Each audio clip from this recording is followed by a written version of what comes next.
Hey, welcome to the Spoon Podcast. Today's guest is Oliver Zahn, who is the CEO of Climax Foods, a company using artificial intelligence to help them make things like cheese and other foods.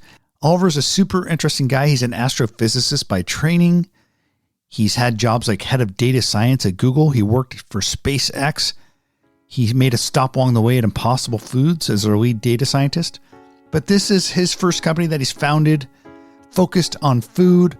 Climax Foods is one of the first companies that we wrote about at The Spoon using artificial intelligence to help make food in new and interesting ways. And so it's been great to catch up with Oliver and hear about their story and how they're coming along. And I hope you enjoy hearing that story as well. As always, you can subscribe to The Spoon Podcast in the usual places, and you can find it at our website, The Spoon. All right, that's it for now. Let's get to my conversation with Oliver. As you guys know, who listen to the podcast and read my writing, I've just become fixated with this idea of how artificial intelligence is impacting the food system. And so I couldn't be happier to have with me today Oliver Zahn, who's the CEO of Climax Foods. Welcome, Oliver. Hi, Michael. It's great to be here. Good to connect again after a couple of years. Yeah, I mean, I think you were the first alternative protein future food company that I saw creating a product that ultimately was going to go to the end consumer and talking about how you were going to use artificial intelligence to build that. And we'll get to all that. We're going to talk about the vision for Climax, where you guys are now, but it kind of makes sense when I hear about your background. You're just telling me a little bit before we hit record. You were at Google working on data science and lots of different things for Google. So how did a Google data scientist and computer scientist become a future food entrepreneur? Yeah, so my background is actually in astrophysics. So I spent still the majority of my career to this date in studying the universe through all its different periods of structure formation from the Big Bang to today. I grew up in Bavaria, eating a lot of animal foods, as most Bavarians do, and really appreciating sort of the nutritional density and the flavor and texture of those foods. And was a very mathy kid and very philosophical kid. So going into astrophysics was a good way to combine my math and my philosophical sort of aspirations, especially at a time when cosmology, which is the large-scale structure and evolution of the universe, was this up-and-coming field. So people were collecting all these new data sets, and the data sets were getting larger and larger every year. But they were trying to infer things from those data sets that were really poorly understood. And so sort of in this sort of nebulous new field, coming up with statistical and mathematical techniques to derive meaning from the data and learn about things like dark matter and dark energy and the Big Bang and inflation was something that was really appealing to me. And in a way is something we're repeating here in food today because the plant kingdom is vast. The majority of protein on Earth is in plants. The majority of biodiversity of ingredients, fats, proteins, flavor, active compounds, and so on, is in plants. So if you wanted to do anything, if you wanted to create any cool food, looking in plants is pretty much the first place you'd look. And so from the statistical point of view, it's what you're quickly facing is what's called a combinatorial explosion. When you have 300,000 known edible plants and you have millions of building blocks you could pull out of them, and then an infinite number of ways to combine those building blocks, you're very quickly hitting the limits of what humans could explore in a lab. It's not just a numbers game. It's also an intuition limitation, right? Humans are very good at intuition, and obviously there have been many great chefs that have dabbled with what's around us and turned it into something better. But there are limitations. Sometimes there's things that we haven't tried. There's sort of hidden trends in nature, and you could call it switches, where you can turn something that behaves one way into something else that behaves a different way. And so to answer your question, my journey was from astrophysics, and then eventually leaving astrophysics after I'd published a lot of papers and had sort of made my mark and felt like I wanted to do something that is more immediately impactful and necessary on Earth, because astrophysics is super inspiring for humans, but and humbling, and that's important. And it's important that humans don't just do things that are necessary for survival, like arts and sciences, but it doesn't solve any of the urgent problems we need to solve today to sort of ensure that our species can evolve forward to the next stage, which I I think will be enabled by technology, but we need to learn to leverage technology for the greater good, because technology can also be a risk, right? And so that being part of that sort of technological revolution for the better, for the planet, seemed really appealing to me. And so I had a journey through Impossible Foods, SpaceX, and Google. So you were at Impossible Foods, SpaceX, before you went to Google. So you actually had a stop along the way at a food company. Yeah, exactly. Yeah, I did. I did help innovate the current version of the Impossible Foods meat. You published all these papers. Were you in academia at the time, or were you just working in a research lab? Yeah, I did my undergrad in Munich, and then my Okay. PhD work at Harvard University, and then I did my postdoc here at Berkeley. I'm being recruited by a guy who had just won the Nobel Prize in physics for discovering the seeds of structural formation in the universe. So, the universe is not homogeneous, right? We're not homogeneous. We're denser than the environment. Our galaxy is a million times denser than the environment. And these structures came from somewhere. And in fact, there were quantum mechanical fluctuations that were sort of spawned in the early universe at the Big Bang during an epoch called inflation, and everything evolved from there. And this guy George Smoot discovered it, and then he used the Nobel Prize to fund me in my postdoc. And so I did my postdoc here, and fell in love with the Bay Area, and also I guess was exposed to a lot of technology. And after my postdoc, went on to become the director of the Center for Cosmological Physics at UC Berkeley, together with at that point 2 Nobel laureates, which was amazing. I had a really big research team, and grew the, I think, largest center for cosmological physics on Earth. So during that time, I published, I think, over 100 papers. You were doing these research papers. You were heavy in the worlds of academia, and started leading this research effort. But at some point, you started to work for Impossible. So was that an act of like, hey, you got recruited, or like did you start to seek out those opportunities? Yeah, I basically went on a journey to try to understand how to best apply my skills and my passions towards positive impact in the world. And I actually started this journey at Impossible Foods. And it, I think it's a great company. They've done a lot of great things. But it's not a data science first company. So there were basically just a few data science people there, and it did give me enough exposure to the world of food to realize how impactful statistical techniques and machine learning could be in food. But I wanted to get a little bit more broad exposure to different applications of AI in industry. I had never really led a big team outside of academia. And so I spent time at Google as well, to just learn sort of how to apply deep learning and other AI methods to big data problems. So you went to one of the companies that is the leader in the world in AI and big data. You got some training leading some teams there, but at some point you probably put together a business plan and started thinking about Climax Foods. So you made this transition from Google to Climax. Talk about that. Like, were you just had the itch and you had this idea and you said, hey, Yeah. I've learned enough here. I can actually go out and build a future food company. Yeah, I mean, it's a little bit daunting, right? Starting your own company. And so I didn't know what it entailed. I'd never raised money.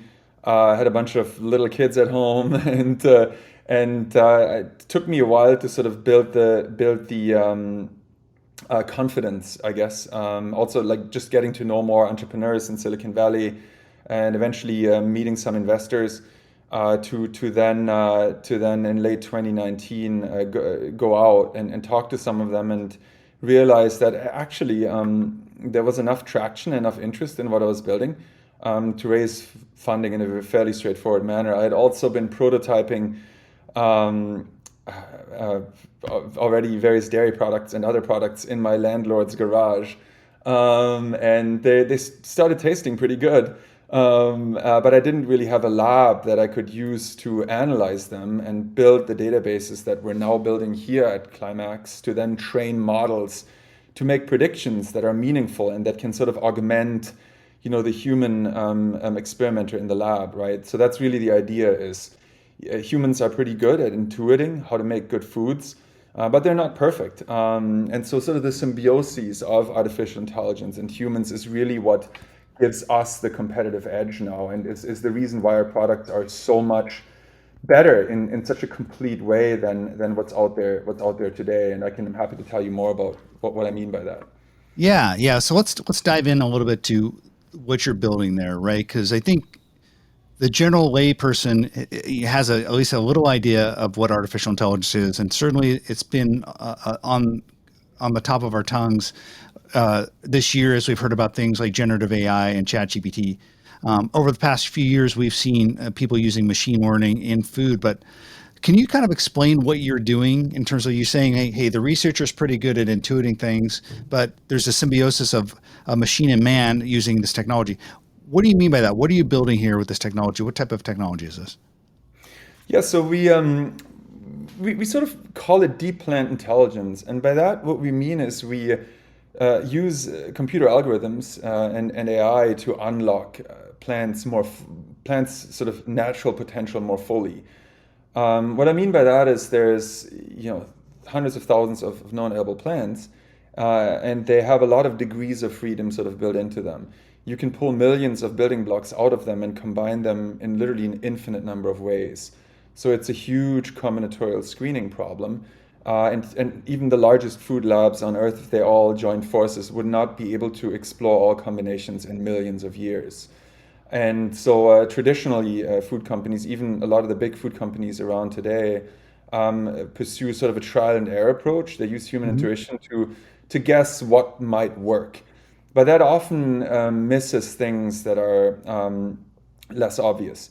And you can only learn about those things when you have a lot of data, and can make predictions that humans wouldn't have imagined. And the reason I think no other company I'm aware of has pursued this approach is because of what's called the cold start problem in artificial intelligence, which is the fact that you need a lot of data of a very high quality to get to the point where algorithms outperform humans, right? We've seen this in chess and Go. Initially humans were always better. At some point, with self-driving cars, we see it too, right? The humans are very, very good, but at some point, when there's enough data and the models are good enough, the algorithms get better. And so, from the perspective of somebody starting a food company, that can be kind of scary, right? Because you need to get products Right. to market at some point.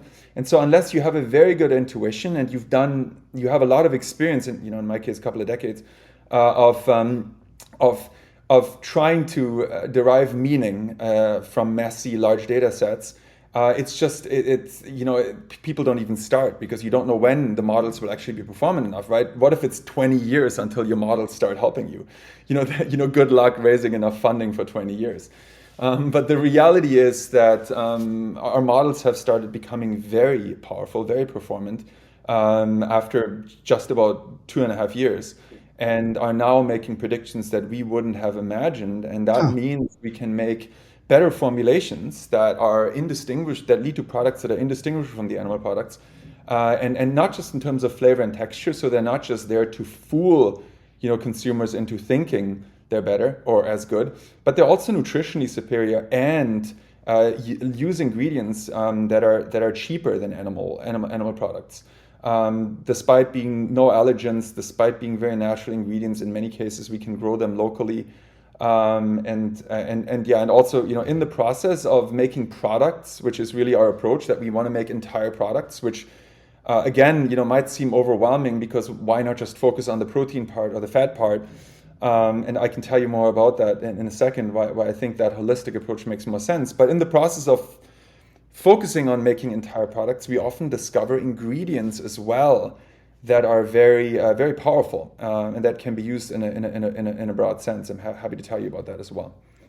Yeah. Can you explain to a non-computer scientist, non-AI expert, like the models you're building, what they're searching for, and how in just 2.5 years you started to find the success and how they've become so powerful? Because that sounds like an impressive feat, but like I'm trying to understand, like you're trying to achieve an outcome, which I imagine is, hey, we want to find combinations of plant-based building blocks that can achieve something like creating a great cheese that has all the flavor aspects I look for in a regular animal-based cheese, but also is more nutritious.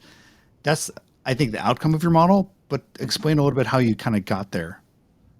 Yeah, so we started by interrogating animal products actually really deeply to try and understand what makes animal products tick the way they do. Why do they have their unique flavor profile, texture profiles, mouthfeel? Why do they sizzle? Why do they melt and stretch when you heat them? What is their nutritional composition? And that knowledge was really necessary to accumulate first because it's not like it's not like there's a lot of data on that out there. There's never been a business reason to understand animal products very well because, well, at least until recently when the environmental impact became clear, because animal products just are what they are, right?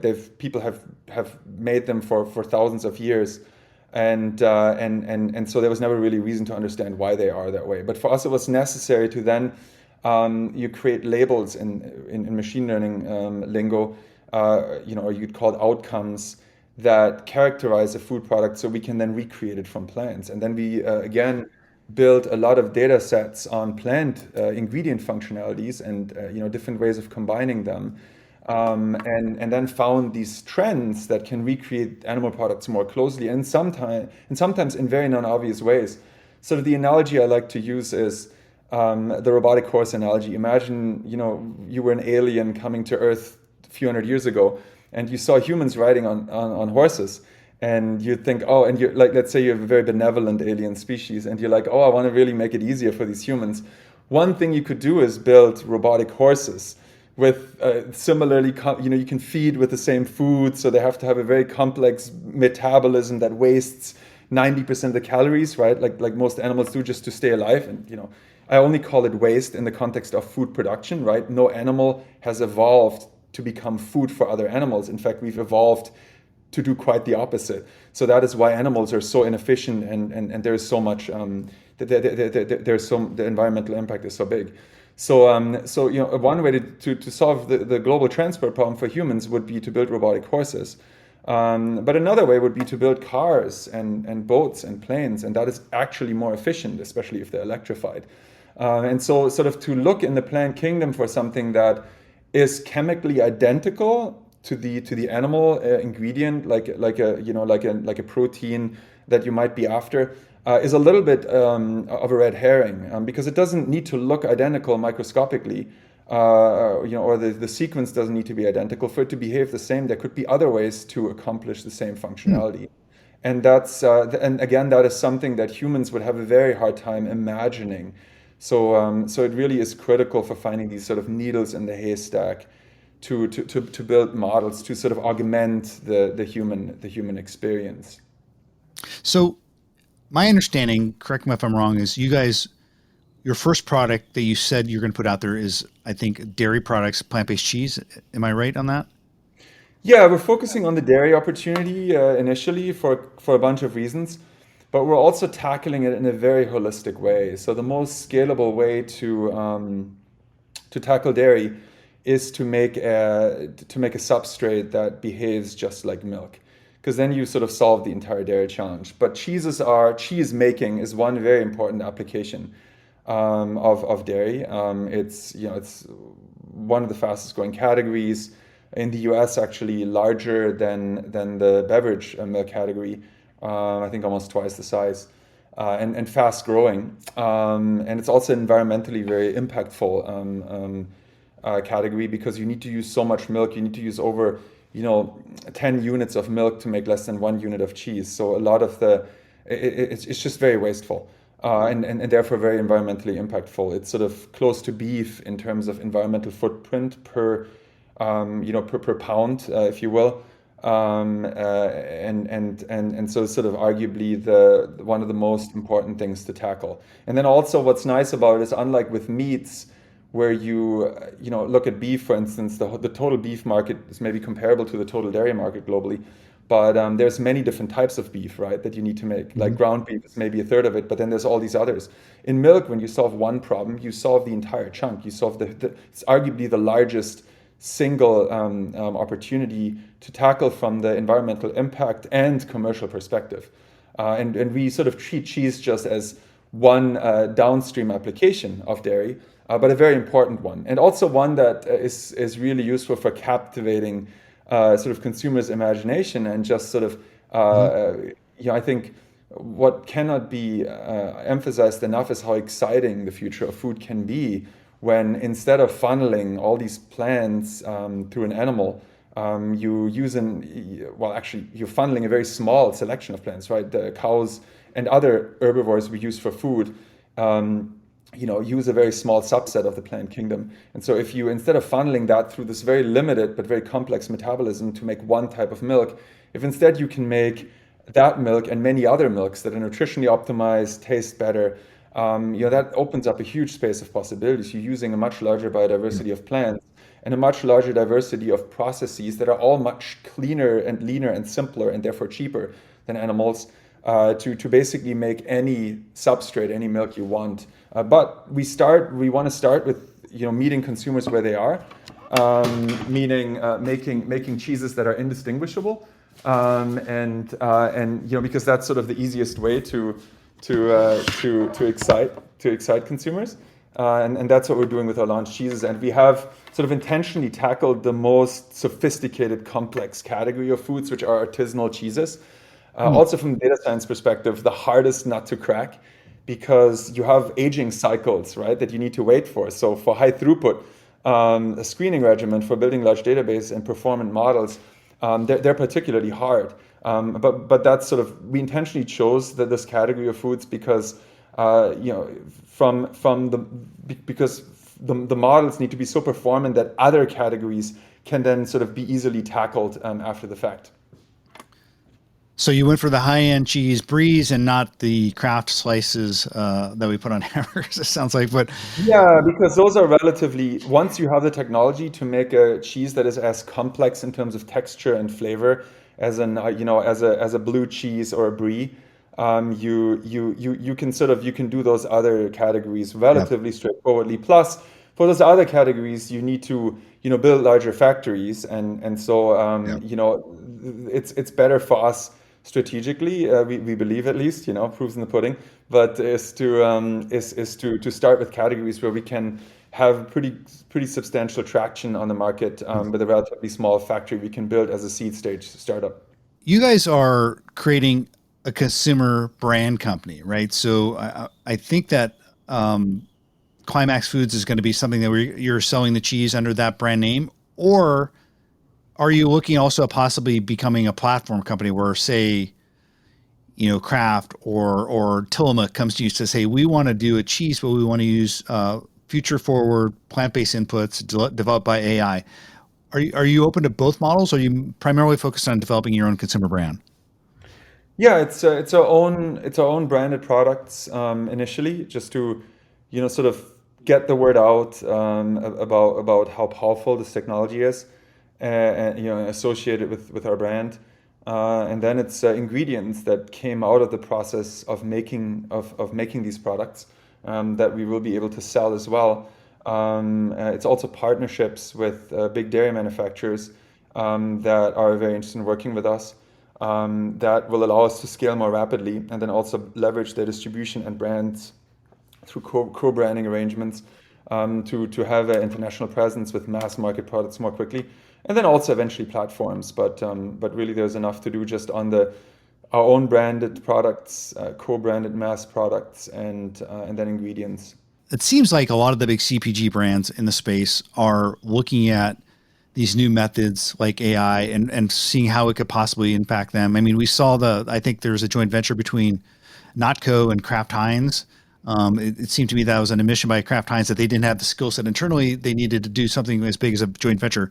Are you hearing from big CPG brands, and are they knocking on your door and say, "Hey, can you help us?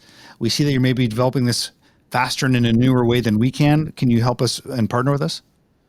Yeah, we'll actually have an exciting announcement about that in the near future.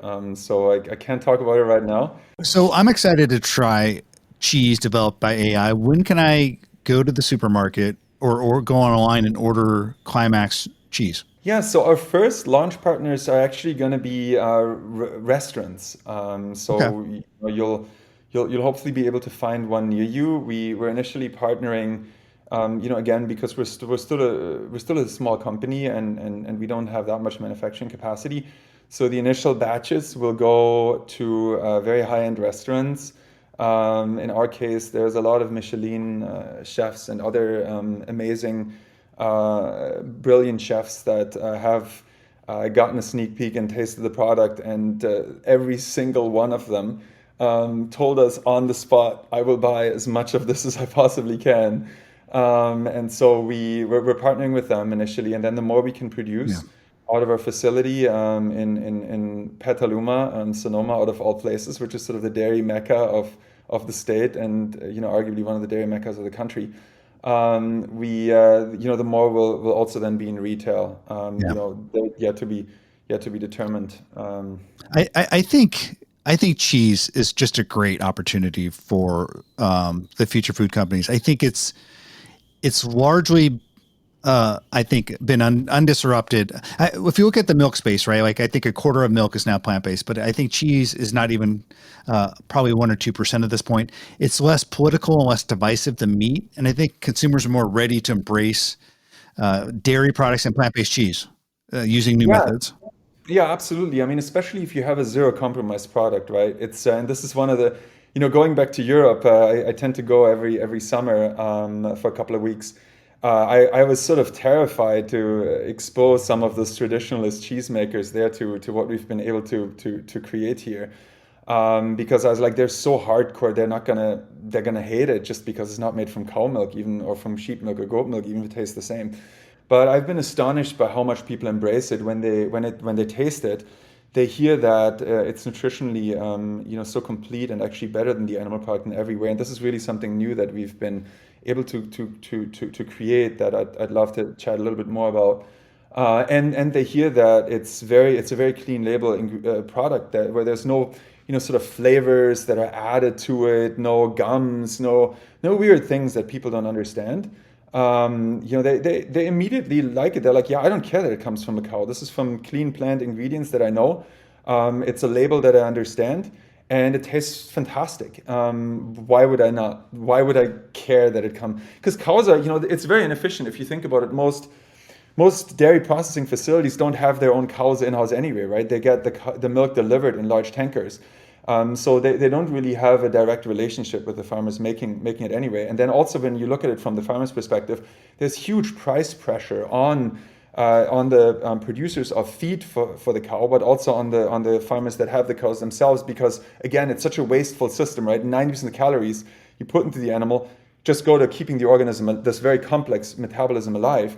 10% come out, so huge price pressure, and the margins are extremely slim. Basically, any company working in dairy is at the verge of bankruptcy all the time.